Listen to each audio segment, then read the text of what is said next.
স্বপ্ন সেটা নয় যেটা আপনি ঘুমিয়ে দেখেন, স্বপ্ন হলো সেটাই যেটা আপনাকে ঘুমাইতে দেয় না। এই যে আমার একজন ভাই, সেই বরিশাল থেকে চলে আসছেন আমার কাছে, দীর্ঘদিন আমার ভিডিও দেখেন, সেটা বড় বিষয় না। বিষয় হচ্ছে সে সকালবেলা আসছেন, এখন বাজে রাতের কত বাজে, 8টা কত বাজে দেখেন, এই 8:50 বাজে।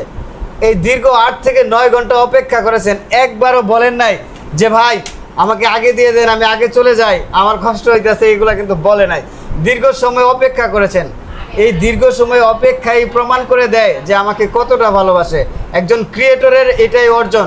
আমি আমার জীবনের সবচেয়ে বড় অর্জন হলো এটা, আমি আপনাদের ভালোবাসা পাইছি। আমার সবচেয়ে বড় অর্জন হলো এটাই, আমার কথাগুলো আপনারা শুনেন।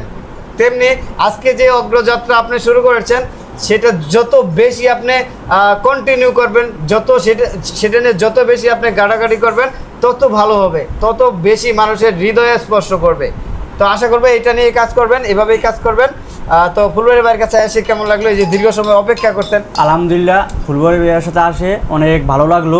তাকে অনেক ব্যবহারটা অনেক ভালো হতো এবং সে যাকে ফেসবুক প্ল্যাটফর্মে সাজেশন দেয়, খুব সুন্দরই সাজেশন দেয়, যারা ফেসবুক প্ল্যাটফর্মে কাজ করতে পারবে এবং সামনের দিকে কীভাবে এগিয়ে যেতে পারবে সেটা নিয়ে ভাইয়া একটা সুন্দর পরামর্শ দিয়ে থাকেন। আশা করি সবাই ভাইয়ের ভিডিওটা দেখবেন এবং ভাইয়ের কাছে আসলে আপনারা অনেক কিছু শিখতে পারবেন। ধন্যবাদ। সবাই ভালো থাকবেন, সুস্থ থাকবেন। আল্লাহ হাফিজ। এই যে দেখেন ওনার আবেগময় চেহারা, দেন মিথ্যা কথা কিন্তু জীবনে বলতে পারবে না। ওনার আইডিটাতে যাইয়া দেখবেন কি ধরনের ভিডিও বানায়, ওই ভিডিওগুলোতে একটু করে ভালোবাসা দিয়ে আসবেন। আসসালামু আলাইকুম।